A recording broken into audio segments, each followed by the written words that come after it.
Bueno, mi gente, welcome back to another episode of La Verdad Podcast. This is your host, Christian. And this is your co-host, V-Fig on the mic.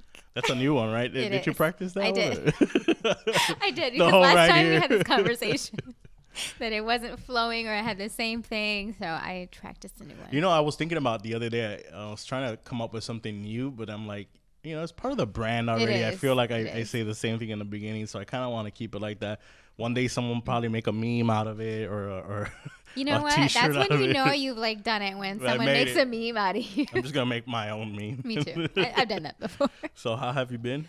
I've been really good. Work has been good. I think last time we talked, it was like really stressful because it was so new, but I think I've gotten into the swing of things. Yeah, and now we've officially hit fall. Finally. Right? Yeah, the last time we were here, I was sweating. I always sweat before this the podcast because of all the lights and all that. He's like, turn on the AC. It's like 20 degrees in here.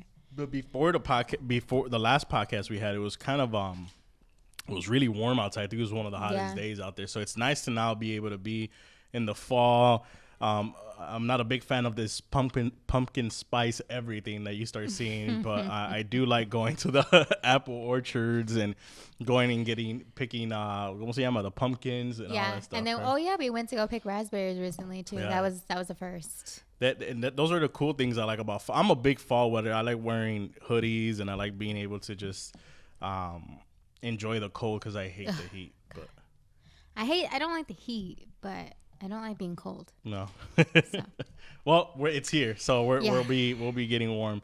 Also joining us today, here on the podcast, we have a special episode. We have one that we've been wanting to have for a very, very long time. We didn't find someone that had the expertise that we were looking for. Yeah. I feel like we finally found it. Joining us today here at the podcast, at the Segundo Rilbervis Cultural Center, I forgot to mention that earlier, is Nicole Holmes, who's a sexual health educator. Also has her own thing going on as Nicky Hearts Public Health. Thank you for joining us today. How are you? How have you been? That couldn't come out.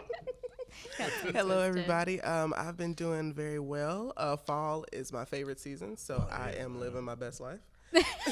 It is the best. She loves the pumpkin spice. Actually, I do. I do, but I don't drink coffee, so I very much draw the line. I like pumpkin spice, lattes, frappe. If it even sounds like coffee, I don't like it. Really? I do frappes, mochas, cappuccinos. I try coffee once a year just to verify see if it changes. See if it changes, and every year without fail. It's probably because I try like Starbucks and Folgers every year. I probably need some. We gotta hook you up with some. Starbucks is not Bustelo. Great. We gotta hook you up with some Bustelo, some like Puerto Rican type coffee. Bustelo's Colombian, but that coffee will keep you awake for the whole day. I just had a little bit. Try some good coffee, not this. Yeah, I don't really like the Starbucks. If I go to Starbucks, I'm like, let me just get that tea or something. But plus, I heard that they like burn. This could totally be false, but I heard that they like burn the coffee grounds because I guess it like makes you want more. Like it makes you more addicted to it. Really? Never heard about that. Because you know, like coffee's like a drug. Did you see that in one of those Snapchat stories? Shut up. Because you're the only person that watches the Snapchat stories. It sounds very much like a nefarious fact. Like I see a barista. I always watch the Snapchat. I see a barista in the back with like. Yeah. One by one. Trying to turn it on. No, I'm serious. Like I feel like that's what I heard because then it makes you like more addicted to it. Whatever. One of the benefits of not being a coffee drinker is that I feel like as Starbucks, you know, when I go in, I feel like I can tell everybody, like, yeah, this is the best pastry to get. You want to get this? You want to get this juice done up this way. I'm a fan of the lemon cake there, man. Everything outside of coffee, I do.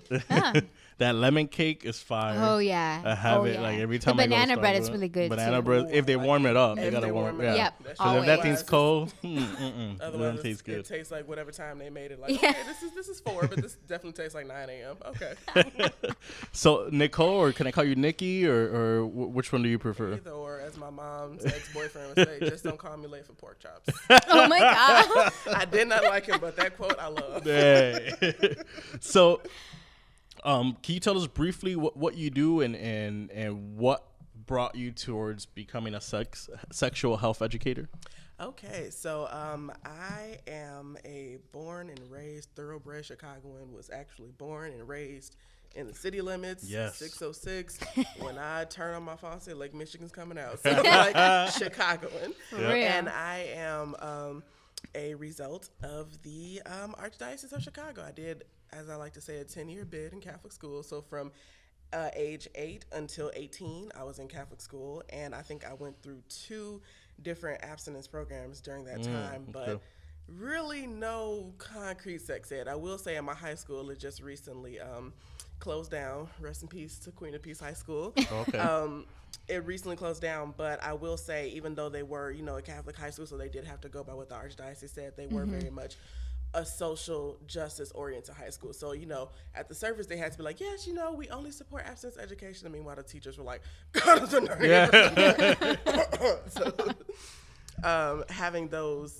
having those experiences in high school where I feel like I had to help educate my friends on the sly because we, were not allowed to be taught sex education, kind of really fueled that start for me. And so full time, I do work in the public health HIV prevention field. Outside of my full-time job, I teach sex ed to middle and high school students as part of a tutoring program. And then I also just recently started my Facebook platform called Nicky Hearts Public Health. I'm still trying to figure out what it is I want to do with it. Right now, I just want to make it a community resource hub for marginalized communities. So I'm thinking people that are, Black, Latinx, Latino, Latina, LGBTQ, people with disabilities, like making sure that I am spreading the message of sexuality for everybody. Although it says Nicky Hearts Public Health, I am very much like a one-trick pony within public health. Like, sex ed is my bread and butter, and I learned that very early on in life. So that's something I do like to do. And on the side, I also have another platform that I'm working on because I'm very interested in film. So I'm starting this YouTube page called Smirk, which is Sexuality Media Education Resource Center. So what I'm doing with that is I'll be reviewing TV shows and movies and books and kind of breaking down and dissecting the sexuality within them. I like that name. That was dope. That was cool. Oh, I'm good for acronyms. One of the cool things that you mentioned, or one of the similar things that I saw too when I was growing up was, so I was the opposite. I went to Chicago public schools my whole life, and then I went to a Catholic university.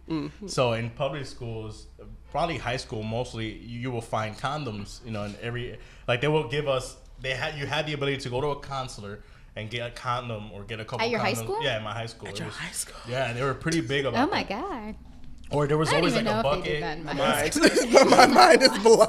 What is this was, I remember it happening mostly my junior and senior year because my freshman and sophomore, I guess they stopped it because they would do they would get the condoms and blow them up and put water in them, put pee in them, all kinds of things. So then I went to college, and college was like, I feel like people are much more sexually active in college.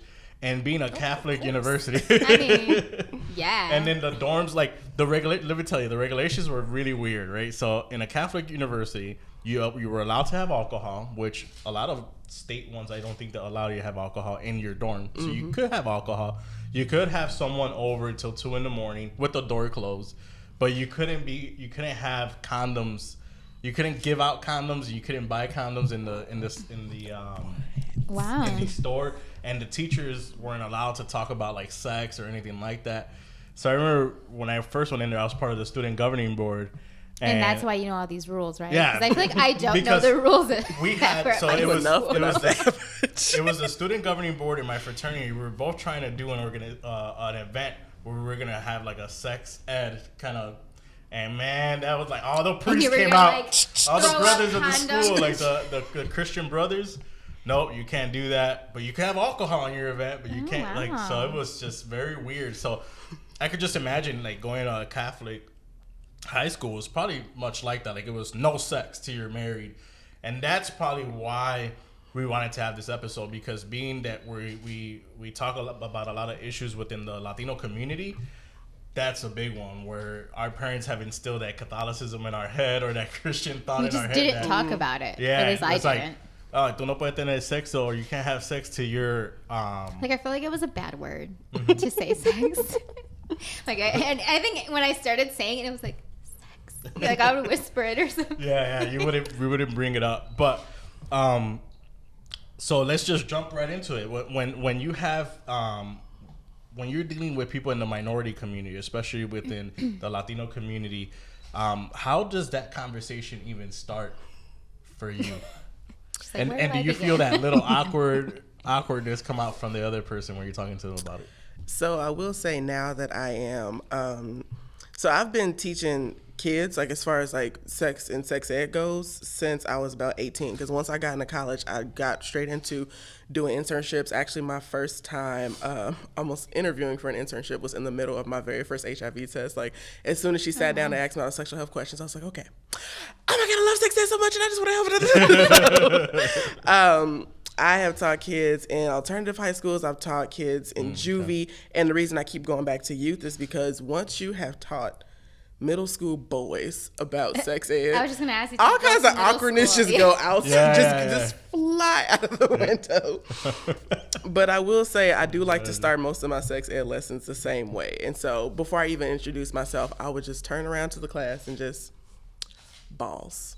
And I just wait for those exactly. I just wait for those giggles to come. Balls. This is how we're gonna start class today. Scrotum. Yeah. Titties. Like I say these things just to like get it out, to get the giggles out, and so to kind of start. Yeah. I mean, just to help start with breaking down some of those barriers because it's an yo. Because I remember in high school we had this Mr. Bush. That was his name. Of course, it was. Wait, but did you have sex education in middle school? No, in high school.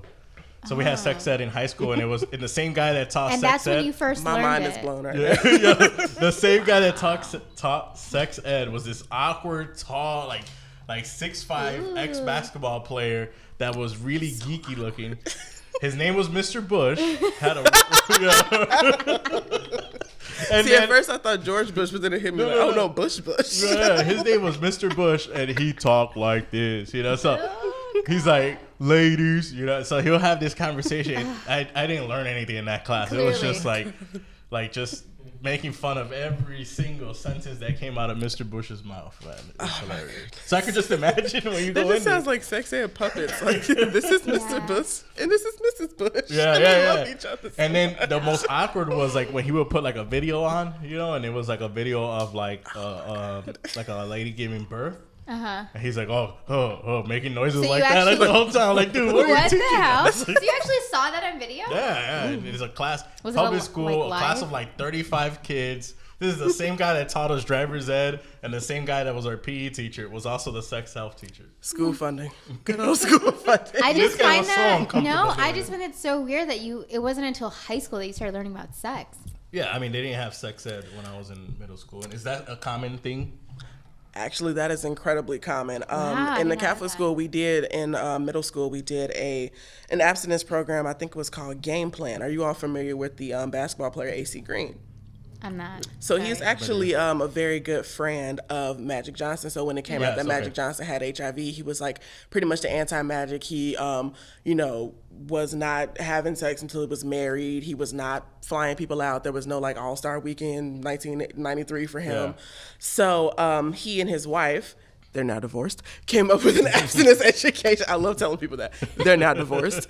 Came up with an abstinence education program, and that was the mild one compared to what the 8th grade class before us got, where they just looked at oozing genitals. Just pictures and pictures of genitals that had, all kinds of, that may not have even been STDs, that may have been something else. Because one thing people don't realize is that pimples are going to show up everywhere on your body.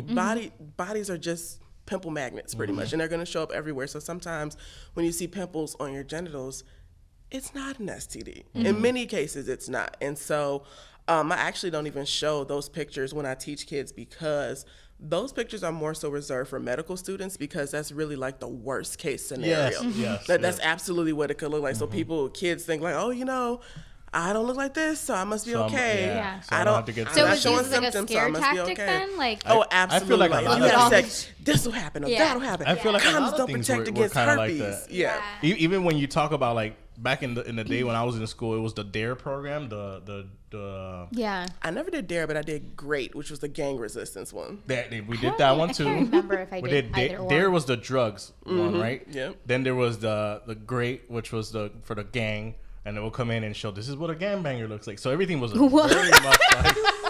And could you imagine? Like, I went to a school in the hood. This is like gangbanger. You know, I haven't heard that phrase in so Oh long. God. When I hear it, I'm To like, a school in oh. the hood, and so like half of the class is dressed like that. You know, they're like, He's just looking like, So everybody listen up. you looking over like, Timmy? There's gangbangers everywhere. I mean, a lot of them were gangbangers Lord. too. So, but I mean, it was very much scare tactic. Oh, absolutely, absolutely. We had Red Ribbon Week every week, and then high school. Yeah, I had that too. What was that called? Red ribbon. Yes. Ribbon. Yes. Okay. Week. Which, as a kid, I only ever equated red ribbons with drugs, and now I can't equate them with anything else but HIV. But that's just so interesting that, as a kid, we had that every week. In high school, they would bring the crashed car and like put it in front of the week of prom, and I'm sitting there like, wouldn't it be smarter to do like a crashed limo? Most people aren't taking like a 1993 Jeep to prom. So, Or an old Toyota Corolla. pretty much. Yeah, because when I started sex ed, but like, I don't know. I'm not saying it was good or bad, but like it was definitely in middle school when we started. But we did the whole like, we had an egg and everybody got partnered up. Like it was a guy with a girl, so that you were like So the you could mom act and the like you dad. had a kid or something. Yeah, and you had to take care of the egg. Yeah, and we if it didn't have cracked, any you of that. failed. I didn't have You any had of to that till not carry even. it My around. question is, could you like secretly boil it until like? I mean, I don't know. I probably wasn't even smart enough to think of stuff like that. Yeah.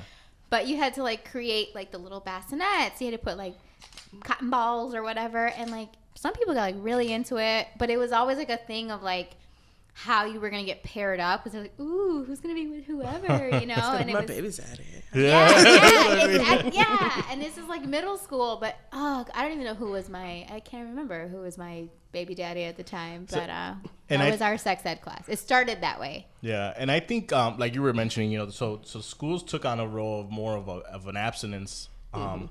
Was that more of a nationwide kind of thing, or? It was, because I went to middle and high school during the Bush era, so absolutely it was. Like I think Obama got elected my sophomore year of high school. So yeah, for a while there, actually in high school, Spirit Week, sophomore year, we had an abstinence speaker come and speak to us. And I guess because he was supposed to be funny and relatable and said really hip things, that we were supposed to just want cool with it. Yeah, exactly, supposed to be cool with it. And then he gave out this book that his wife wrote. It was called like Pure Woman. And it was like this whole list of things of like, don't date a guy if he watches porn. Don't date a guy if he doesn't have a job. I'm like, I'm 14. We all don't have jobs. And they gave us rosaries and purity cards, which actually to this day, I mean, honestly, I'm a non-religious heathen, but since I went to Catholic school, that Catholic guilt is just there. I cannot throw away a rosary. Yeah. I just can't do it. Yeah. So It gets you still have ingrained. it. It gets ingrained. I still have that purity rosary. Yeah, I It grew is up. very void now, but I grew up very much Catholic, and you know, like I went to a Catholic university, which wasn't more like I didn't really realize that it was that strict to like my first day that I was there, in that sense, right? Because everything else was like party. Yeah. As soon as I got there, and I'm like, we're praying before a class. That was so odd to me. Ooh, okay. You know, because I went to a public school, so to me, like you wouldn't see a cross anywhere or anything like that. So the first class was with a Christian brother. That's what they call it. And he's like, all right, guys, if you believe in God, you could go ahead and bow your head. If not, just sit there for a little bit. Let's do a quick prayer. And I was like, oh, that's pretty nice. Yeah, this is. So you get the option. Yeah, it was cool, but it was very weird for me the first time. So then, I feel like talking to other people that went to that university, a lot of them came from Catholic high schools, Catholic grammar schools, and it was still very much ingrained in this abstinence mentality. Now, I feel that a lot of us that went through this abstinence mentality were very naive when it came down to the first time having sex or even protection or where to go, and we still feel weird buying condoms and stuff like that. How do you break through that, or how do you talk to the kids about that particular being safe in sex? So one of the things I love doing with the kids is giving them resources to kind of navigate around that. So sometimes with the awkwardness with condoms, for some people that doesn't go away. So what you do instead is, okay, this is a list of Walmarts in your area that have self-checkout. You're welcome.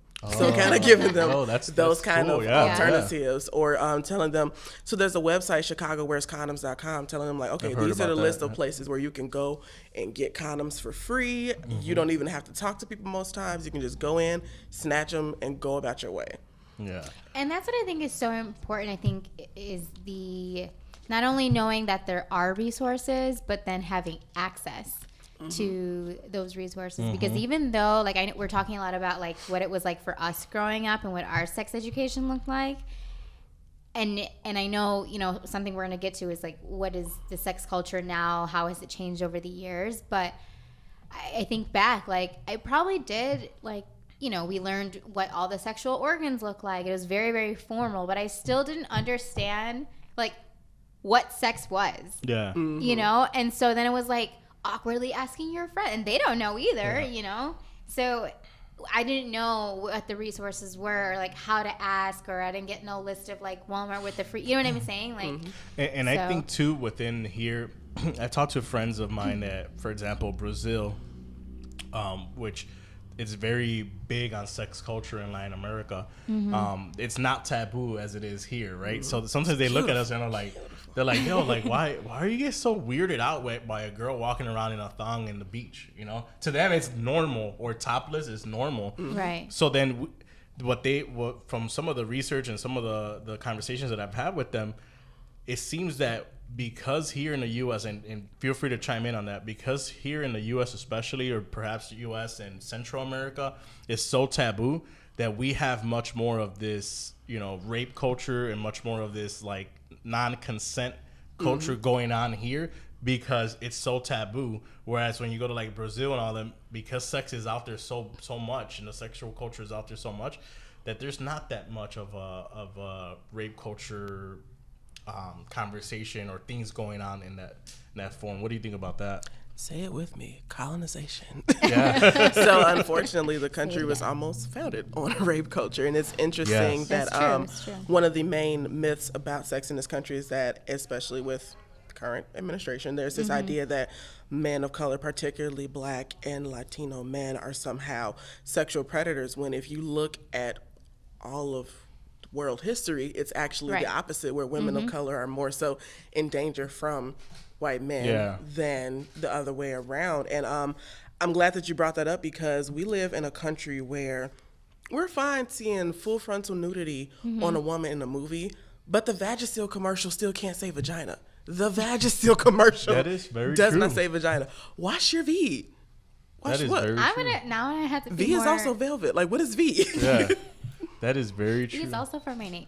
It's like, how can I trust you with, and since they're washed, they're more so vulva health, because that's another thing, is that there's this whole thing where there's a lot of people that don't know the difference between the vulva and the vagina.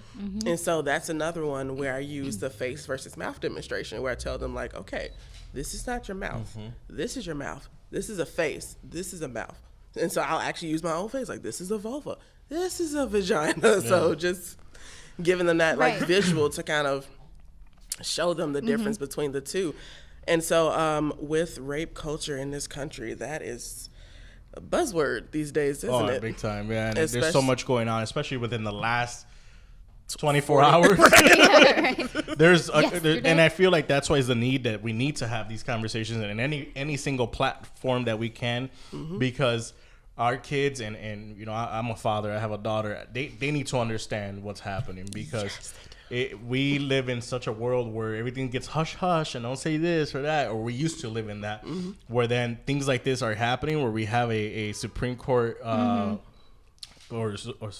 about to be a Supreme Court judge who committed rape, and people never talked about it because everything's supposed to be hush hush, you know. So, or boys will be boys. Like, everyone. I hate that shit, I forget who said that. Where they're like, yeah, everyone did that. Bothers me. Who is everyone? I didn't have this high school experience. That shit bothers me so much, especially being a father to a daughter, you know. So it's like, oh hell no, boys will be boys, man. I'll kick your ass. Like, no, not hearing that. No, absolutely not. I think it does all start like in the home too, and it's, you know, the work that I do, unfortunately, sometimes they're not always those parents that can't be as supportive as maybe they should or could be, due to just so many other factors. But I do truly believe that it should start at home, and if not, it's knowing where those avenues are at, like you said, whether it's seeking out these organizations in your community or whatever. But I mean, even for me personally, I think things would have been a lot, like, I never had the sex talk. Yeah. You know, my parents never brought it up. It was just kind of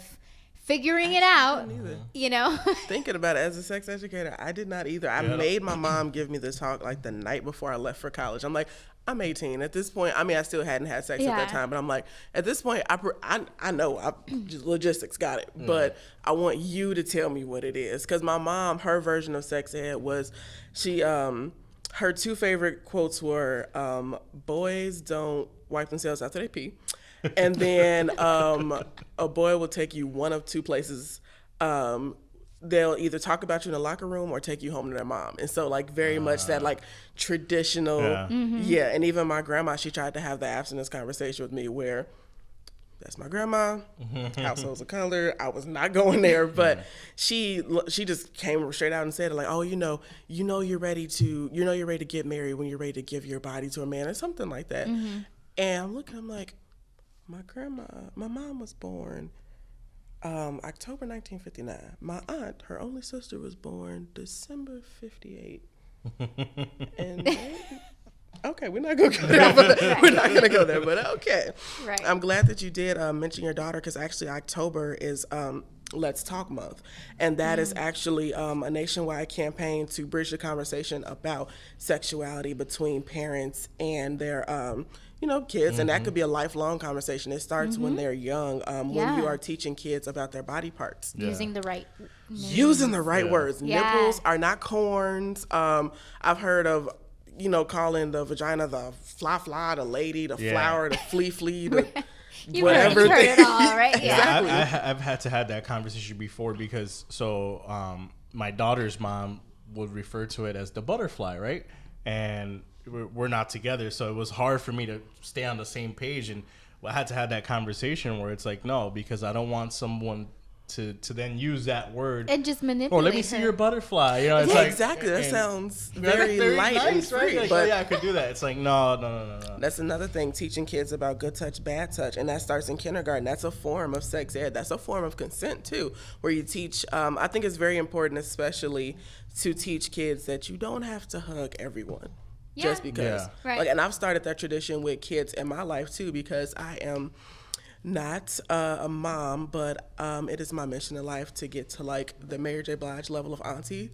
So she's pretty much like the quintessential black auntie. So I'm very much like, if I could get to the level of like Mary J. Blige, it's like she just embodies auntie. That is straight up, So that's very much who I'm trying to be in life. And even with the kids in my life, I used to just put my arms up, but now it's very much like, can I hug you? Is it okay to hug you? And honestly, kids are really receptive to that, because they almost don't know how to take you, because you're the only person that's asked me all day. I've given like 90 hugs, and you're the only one that has asked me. And so it's important to kind of build upon those lessons, because if you start early with good touch, bad touch, if you start early with people need to ask before they touch you, and they don't need to be touching you in certain parts of your body too. That bridges a lifelong conversation with consent. One trend that it just makes you so uncomfortable, and I know it's a part of sexuality for some, but this idea of, when he likes to put my panties down when I'm asleep, and I like to pretend like I'm still asleep, so I like help him lift them off. I'm like, that consent. Yeah, there's a lot of those conversations that I've heard, or certain things, like you see memes out there, or certain... Or movies are even kind of inserting... Yeah, well, movies for sure were very much about, like, very rapey, right, in that sense. Yes. But a lot of things that I've noticed from listening to other podcasts and certain fantasies that some people have is that, and I feel like because of the upbringing, because of the conversations that were not had with them, that they're okay with this non-consent talk. And I think that kind of goes into one of the discussions that I wanted to talk about, was this whole, how do you approach consent? What is consent? And that what you just said right now, where all, putting the panties down and doing their thing, then eventually it's kind of in that, to me, it will be kind of like in that rape kind of category, that non-consent, because you don't know. You never said yes to it. It depends. Right? If you have established beforehand, like, babe, this is a fantasy where I like people to, kind of slide my panties off when I'm asleep. I'm one of those people that, like, look, I fight like I've been locked up. If you touch me while I'm sleeping, I'm waking up. Like, right? Yeah. Especially since I'm so used to sleeping alone. So if somebody is touching me in my sleep, I'm like, oh no, alarm bells. What is going on? So if you have that conversation beforehand, because I definitely don't want to, kink shame anyone. If getting your panties pulled off while you are asleep is your kink, go for it. But Right. it's about having those conversations beforehand, because if you have someone that is not having those conversations, eventually they're going to pull someone's panties off. And let's say that person is not moving to help you, they're just moving to get comfortable in their sleep. They may see that as like, oh, this is a green light, I can keep going, if you have not had that conversation about consent beforehand. And that goes into almost everything. I work in the HIV testing field. We cannot even test you without signing an informed consent where we have to read to you what is on the form, just to make sure that you know that you're making an informed decision for me to take this small sample of blood from your body to test you. And we cannot, that's another thing with that informed consent, we can't test you if you're drunk. Oh, That's because something of that, yeah. Because it's not informed consent. So- It's not full enthusiastic consent. Right. So if it comes down to that, where you can't test someone if they're drunk. Mm-hmm. Now, this whole conversation that we've had where a lot of these guys use the excuse, and not just guys, girls too, right? They'll use the excuse of, well, I was drunk, I didn't know what I was doing. What is the law right now, or if there is even a law about consent? Well, it's more so, honestly, the law is more so in terms of, the law really needs to change. Like, Yeah. let's It's start too there. old Let's school start there. probably, right? Like, I was Yeah. trying to go through my mental Rolodex. I'm like, let's just start there. The law definitely needs to change, because laws tend to follow trends as well. And so people are still in this mindset where they're just now figuring out a rapist is not the people you see on Law and Order SVU. Like, it is, Yeah. but it's not someone, statistically speaking, it is not the person in the bushes. Statistically speaking, it's somebody that you know, somebody that you have led into your home under other pretenses, but they came in with another purpose. That is what rape is in more, aspects, but the law kind of tends to follow that. And for every 100 people accused of rape, only 3 ever see time in jail. Yeah. 3. Wow. And that's not even including the amount of people that have done it and no one has spoke up about it because of because of the fear of shame, right? I think that's one of the biggest things that I see now. And even when I was in college, that you will see certain things were happening and a girl will speak up about it and automatically that girl was pushed to the side, like, oh no, don't talk to her because she might accuse you of doing something with her. And it was very sad. I remember I was in my dorm, and there was in the dorm above me, something had happened in that sense, and most of the people in my school thought of me as like the big Latino teddy bear, like the big mean looking guy, but could be cool with them. Like, I used to dress really, really hood back then. Yeah. So like, I've seen those pictures. yeah, like I remember, this girl came through. She's like, oh, like something happened. So I quickly, being that I knew the student governing board and I was, I knew the rules and regulations of the school, quickly took her to the counselor that we had. But I wonder how many times the same thing had happened and that person didn't have someone to go to, that, or perhaps went to someone and they said, you know what, just keep it hush, or I'll beat them up instead, or do something like that. And it happens on a daily basis, even the other way around, where a guy might not feel comfortable. A guy never gave consent, and it happens, and that's even more. That is, I'm so glad you mentioned that. That is definitely a big one, where you've had men that have been coerced into sex because they feel like they have to prove a point. Yeah. Or this idea of you are 14 now, we think you might be gay. Here's a grown woman to do something to you to prove that you're not gay. I heard that on a podcast before. One of the hosts of the podcast was mentioning that when he was like 12 to the age of like 15, he had a lady that will make him go and have oral sex with her, make him. So, and he would laugh about it. He's bringing it up, like laughing about it. He's like, oh, that's why I hate giving head now, because of the fact that went. Yeah. That's very traumatic. But they started like talking about it, and he does certain things with women now. And they were like, dude, you do this because you went through this. So, like, you treat women like shit now because of what you went through. He's like, no, that's not it. It's like, yes, it is. Like, the way that you treat certain individuals is what you're doing now. And I feel like that's happening a lot within our community mostly, is that you have this circle going up around, and it starts from the age, from really, really young. And the fact that abstinence being taught heavily, they don't know what to do, and then they start getting into this weird circle, and the conversation's not happening. Yeah, I mean, 50 Shades of Grey. I mean, if you read the books and the story, I mean, he went through a very traumatic situation. 100% why he is the way he is, but that's another thing is like with BDSM, that is, you know, absolutely a valid kink, but from BDSM experts, apparently 50 Shades of Grey was not an accurate portrayal of it, and we can really go into a whole conversation with that one because, especially as a black woman, like, so you want to beat on me? Let's talk about. Let's go back. Let's talk about from 1620 until yesterday, like, about why that is. There's a lot of trauma behind that. And there's also the conversation too that I've heard within the minority community that there is people that will like to experience BDSM in the minority community, and because it's not talked about as much as it is in the white community, that they don't do it. Same thing with trans men. Same thing with the lesbian and gay community within the Latino community, especially. And I say Latino a lot because that's what I could relate to. I know exactly that it's so taboo that eventually bad things end up happening because no one has talked to them or they're not open about it. What is your take on, and this kind of goes with this question, what is your take on this, like, quote unquote liberated sex culture, or more conversations around sex culture happening now?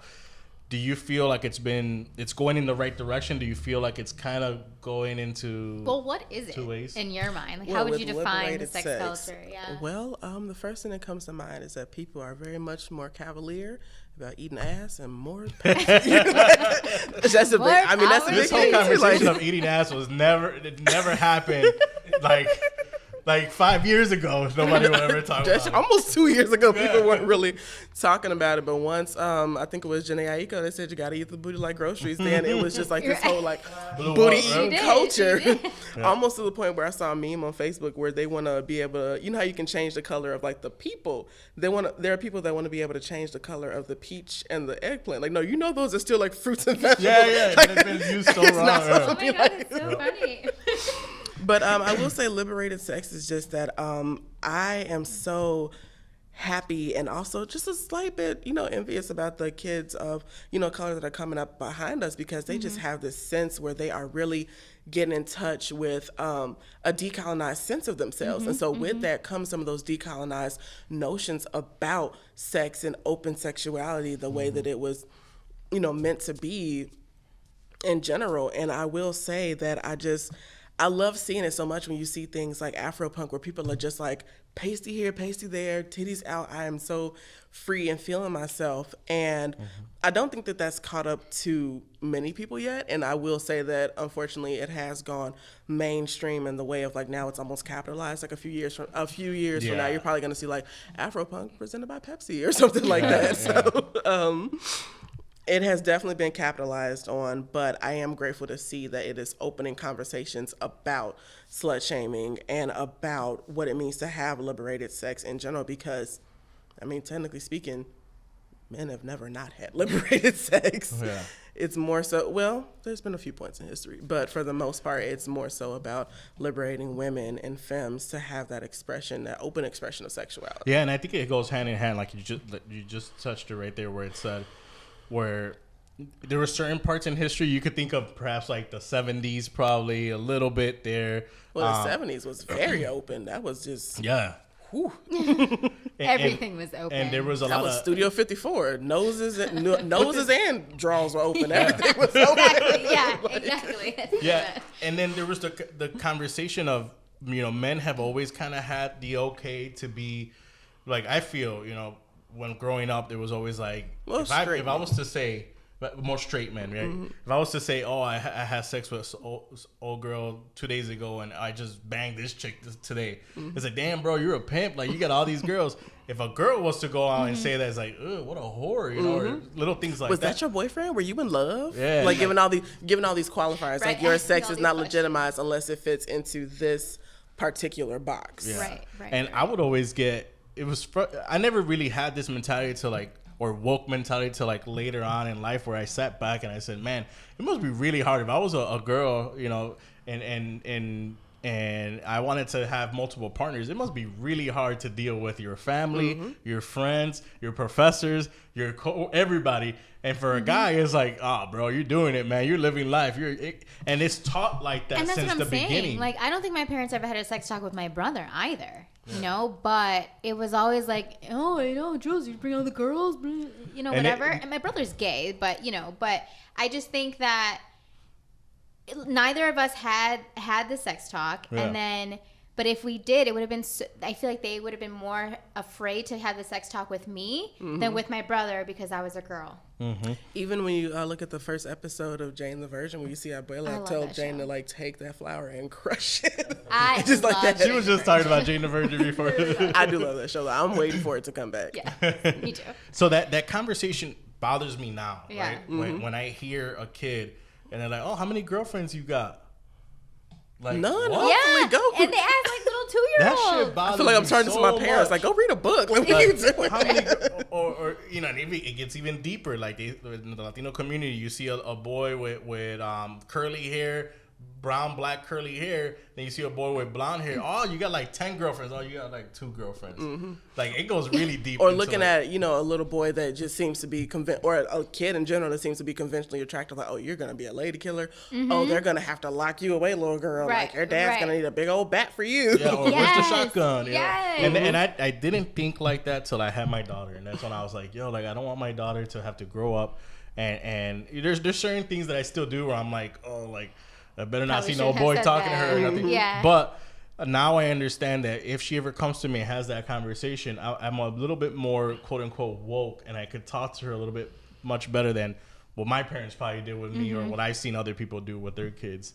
And I still get a little weirded out if I hear, like, I never quite understood the whole slut shaming or anti-slut shaming till I started to listen to like couple podcasts out there that have. There's one that's like the anti-slut shaming podcast. It took until high school to get your sex education, so I can understand how you're delayed and everything. Yeah. So what is this anti-slut shaming entail? Like, what does it mean? So what it is it's fighting back against the notion that a woman does not get to define her sexuality for herself, because even the opposite of slut shaming, there's the whole idea of prude shaming as well. So you don't have enough sex, you're having too much sex. Okay. If you're not having sex at all, there's an issue. And so even on the opposite side of slut shaming, there's just this judgment in general of women and their expressions of sexuality. Now, at what point, because there could be this you know, liberated sex, right? You could have all this, but I feel like there's a thin line between this liberated sex and you need to be, you know, healthy in the way that you have your liberated sex. So we were just having this conversation earlier because we've seen it a lot being thrown out there a lot more, where people are talking about, you know, oh, like, you know, I have multiple partners and I don't mind that. But I get a little worried, and I'm hoping that they're being educated in the multiple partners area. What's your take on that, and what are resources that they can learn a little bit more? They could still be their liberated self, right? But maintain this healthy lifestyle as well. So I will say one of the first things that does come to mind is Planned Parenthood, because they are more of a sex positive entity, but it really goes into having a conversation with someone and meeting them where they're at. I know Chicago Recovery Alliance, they provide safe injection resources for people that inject drugs, and they come from an any positive change model, which is what people in the HIV testing field try to do as well. So we meet people at, okay, last year you had 26 partners. This year you had 20 partners. Okay, so let's talk about, you know, the difference between the two. Or last year you used condoms with 1 partner. This year you used condoms with 5 partners. Let's talk about the changes and what we can do to foster that positive change. And that goes into a whole wellness model, because if someone feels isolated because they don't have too many people to talk to, that is actually an opportunity to be exposed to STDs and HIV, because sometimes people find themselves having sex just for that sense of belonging, that sense of being connected to someone. And that goes into what it means to be sexually healthy. It's about, if you are, you know, fully realized human being, you're going into why you're having sex, who you're having sex with. Do you need an emotional connection? Do you not need one? Because that goes into sexual health as well. Yeah. And if you have come to the conclusion of the sexuality that you are that you are currently, you know, portraying is working for you, then that's one part of the equation. But I do have to come in, you know, as a health educator and just check in and make sure that we are finding the solution that, you know, works best for you. Yeah. And I think it also should go hand in hand with the mental health aspect of it. You know, are you really looking for this casual sex, or are you looking for a relationship with every single person that you're having sex with? And then now you're creating more trauma, or now you're feeding into your trauma. And, you know, instead of being a happy, healthy it's tied person, to like self-esteem. Yeah, then it's like, oh, this person never texted me back. Absolutely, that ties into trauma too. Like, are you having, you know, sex as some form of healing in some way? What does that look like for you? I've seen that a lot too, and it's hard for, because I feel, and you guys can chime in, I feel like a lot of times for guys, there's that underlying factor that they don't really realize, that they're looking for something within all these women that they're sleeping with. But then there's also the guys that just want the pleasure behind the some sex. sort of release. Yeah. Because I think it was like this notion of like men don't tie the emotions to sex. They can just have sex and that's it. Whereas women... for a sport. And I don't think that's necessary. Well, I can't say it's true, because for me, like, we could all talk about just ourselves because we know ourselves, you know. So a lot of times when someone says that, perhaps there is guys out there that see it more of like that sport or bodies and they've had. And I feel like, I mean, I've even been told like, oh, you know, you're always going to tie your and so that's why I shouldn't be this like liberated. Like those superstitions or those ideas of soul ties. Have you seen the picture where the person and it's like blending into each other? It's blending into each other, or they're like opening their skin. There's like a bunch of faces coming out. Like, these are all the people that are inside you. Like, you know, and so I've been told that, you know, you cannot have sex with, like you said, everybody that you meet thinking that you're going to be in a relationship, because your emotions are always in it, and that's why it doesn't work for me as a girl. You know, but as a guy, like, oh, I can have sex with anybody, and, you know, or it didn't mean anything because, like, you know, in relationships and men cheating or whoever, but that women can't have sex and it not mean anything either. Like, we're not capable of taking out the emotion. And that's the biggest part that I feel like now we're going into more of an open trend, you know. And it's still hard. I'll be honest with you, it's still hard being someone that grew up in this like really Catholic mentality, where I see someone have a shirt that says, you know, like what is it, like amo sucia or something like that, right? When I see that, I'm like, whoa, like, that's like, you're really putting it out there. So it takes, sometimes I go back to Vanessa and we talk a little bit, and I kind of like, I have to pull myself back and say, you know what, things are changing for the better. You know, I look at it that way, like, hopefully things are changing for the better. And this open mentality is coming in with that sexual health aspect behind it. That's my biggest thing. It's have sex with whoever you want, right? But make sure that you're being healthy. Educate yourself. With anything that make sure that you understand if you have any trauma, that you're not relying on somebody else. Make sure that conversation is being had between the two partners, because it happens a lot back in the day, you know, where you will have, or nowadays too, where you will have sex with somebody, but that person doesn't know my intentions, and that person I don't know their intention. So you're thinking it's casual sex. There's no communication. And, you're thinking it's casual sex. That person's thinking it's a date, you know, and then that other trauma starts, and you start getting into more. That is a big thing within sexuality, is that the whole intimacy piece, because it's easy to have sex, but it takes more intimacy to talk about sex than it does to have sex. Because even certain, like you mentioned earlier with the whole BDSM piece, there are certain things that I'm pretty sure almost everyone has that one desire where they're like, I'm going to tuck that in the corner and just not talk about that necessarily. To which, at the end of the day, when it comes to desire and fantasies and, you know, being with partners, there should really only be 3 rules. If you are, you know, happy and okay with your fantasy, as long as consenting and adults are involved, no animals or children, there are no issues. If you are, you know, happily making that decision, that's one of the, I'd say at least a benefit of the whole Me Too movement, is that people are having conversations at least about consent and what that means, and going beyond the whole idea of no means no, but yes means yes. Shouldn't we be enthusiastic about sex? I remember that conversation coming up, being that I am in a frat. We have a lot of these conversations, right? And one of my biggest role as a mentor and an advisor within my fraternity is to make sure that these guys know not to be doing stupid shit when they're on campus, right? Because my name is attached to them in any way, shape, or form. So I remember we had a lot of the conversations on consent lately. We had a workshop at one of our regional meetings, and we've had multiple workshops, and it's mostly I've been leading the organization to do it more because of these things that pop up 20 years later, you know, and like I said, my name's attached to it, you know, so it's like I want to make sure. So consent has been in my mind a lot, you know. But then you also get a lot of these guys are like, man, bro, but that's lame as hell. Like if I have to ask a girl all the time, like, is it okay if I take your panties down? But there's sexy ways to go about doing that. There's the whole idea of like, how does this feel? Do you like this?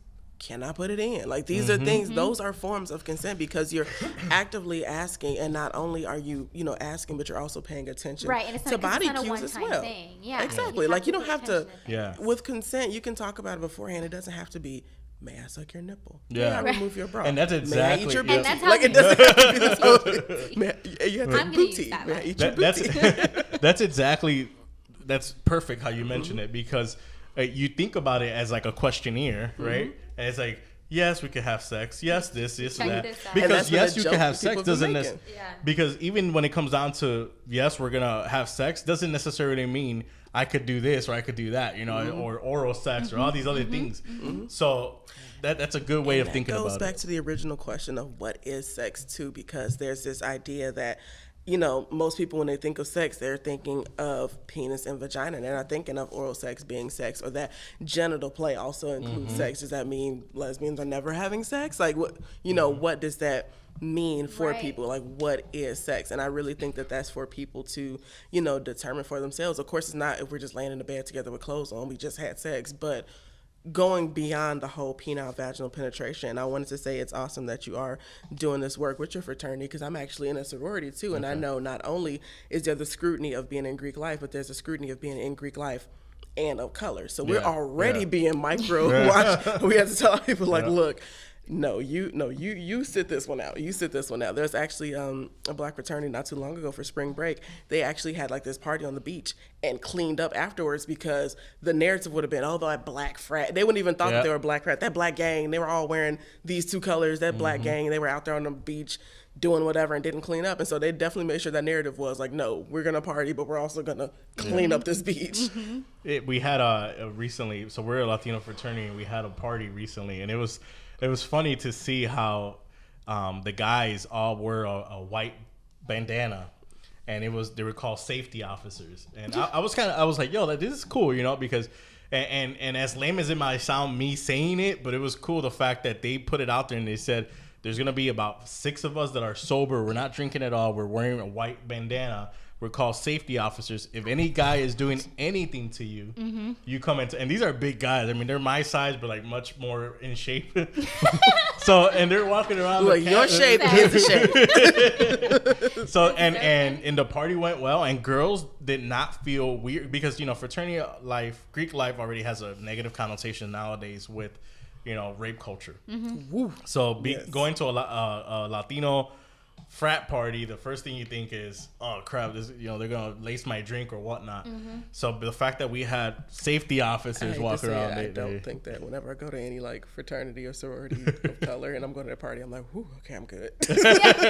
My guard is almost too down, because I'm like, okay, I am safe in this space. That's a big difference. Anybody else, I'm like,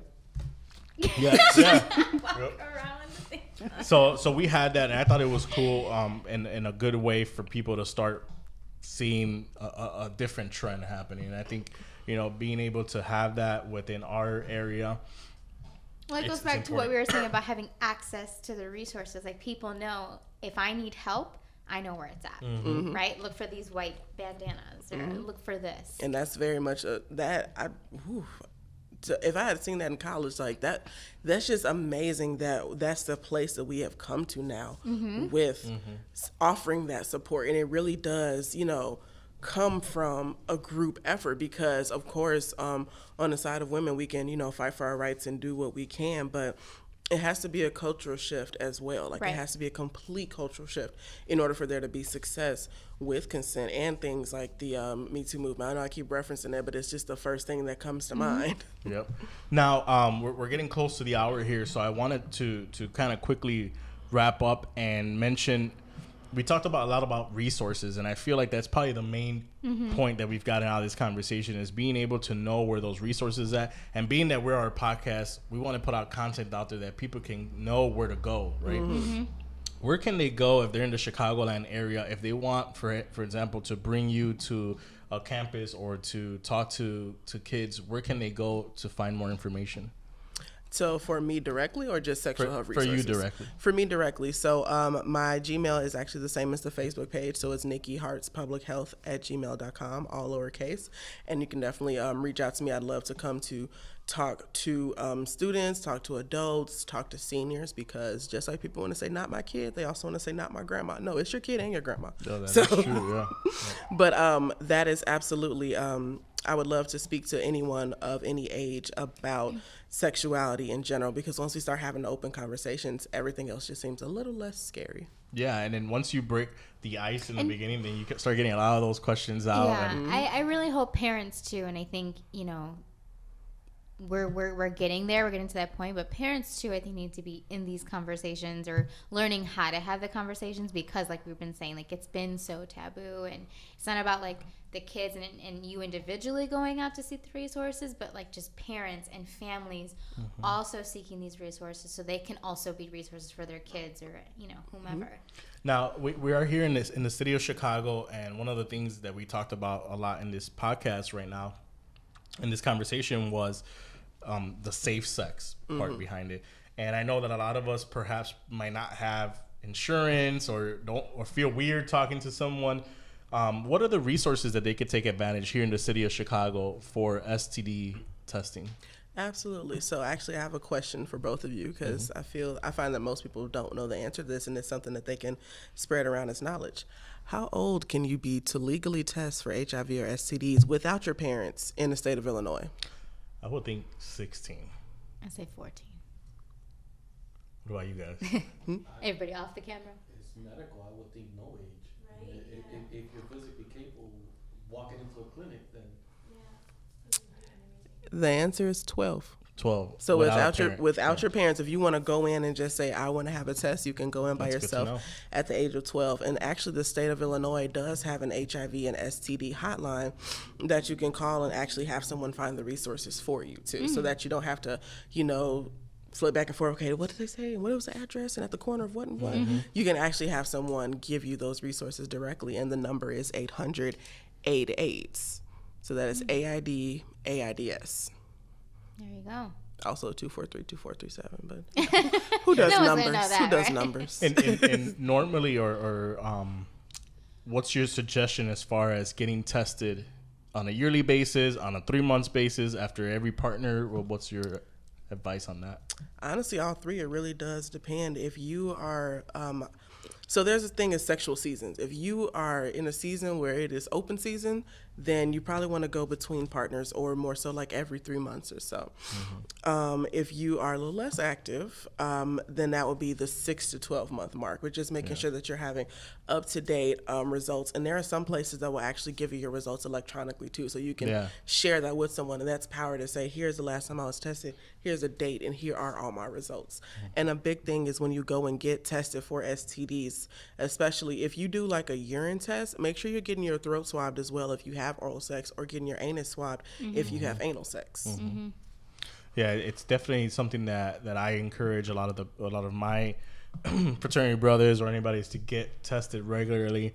I try to go as much as I can as well, because I just want to know what's in my body, what I have, what I have to deal with, and if anything needs to be fixed or taken care of, right? It's like a car, like when you're checking your car, I do have a few locations if you all are interested in hearing about them. So there's one up north. It is the Lakeview STI Specialty Clinic. They're located at 2849 North Clark, and they do free STD testing. And if you think you may need a throat swab, that's definitely one of the places where you have to request it, but they do offer it.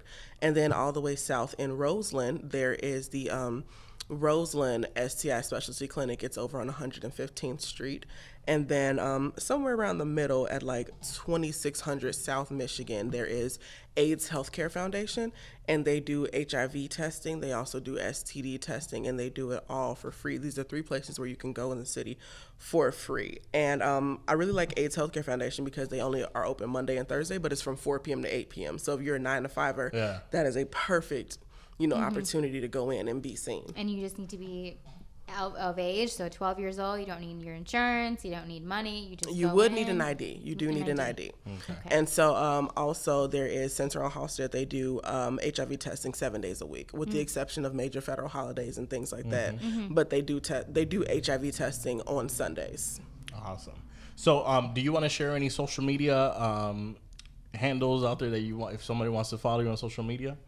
Absolutely. So my Facebook is Nicky Hart's Public Health. That's the Facebook page. I also have the Smirk page as well. I'll be definitely putting out a lot more content. I know in the past I've been very sexual health related with Nicky Hart's Public Health, but this October I'll be doing more with breast cancer.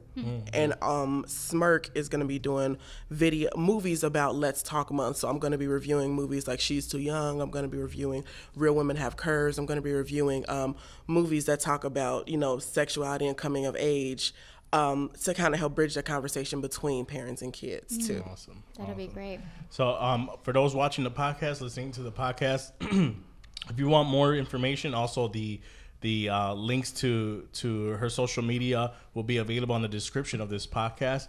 Also, feel free to follow us on social media, mostly of all the social media outlets out there, as @LaVerdadLTD. Once again, thank you so much for coming by to the show. It was definitely a very informative podcast. Yeah, I feel like we still need to get into more conversations. So hopefully we could bring you back. We didn't cover everything. Thank you all for having me. This was a great time. Thank you. Thank you so much. For those listening, thank you guys, and watching, thank you guys. Peace and God bless.